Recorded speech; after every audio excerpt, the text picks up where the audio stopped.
So I had an interest in the UN agencies from what I studied here. So I went and I went to Vienna, where there's a large UN office complex, and I started my work there, and it was fascinating. I mean, I really enjoyed the time there. I think just really interesting people from all over the world doing really good work, but the structure of it was maybe frustrating for me at that particular juncture in my life. Here I was in my late 20s or mid 20s, whatever it was, and to work at the UN was maybe not the pace that I was looking for at that particular time.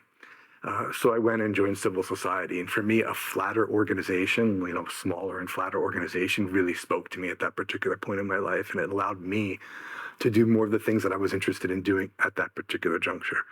But 10 years later, I wound up at the UN.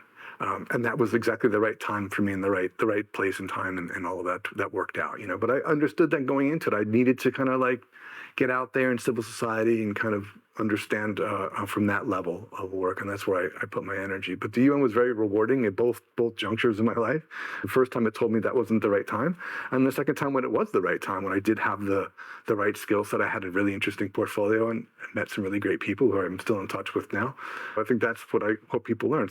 Everyone's looking for different things, and they have different arcs to their career. And what I like about this particular school, that it exposes you to a lot of different things. All within our field, of course, but it exposes you to a lot of different players and a lot of different situations and a lot of different working situations, and hopeful in the hope that you can find what matters most to you, what you respond best to, so that you can be a better job seeker and then therefore become a better professional.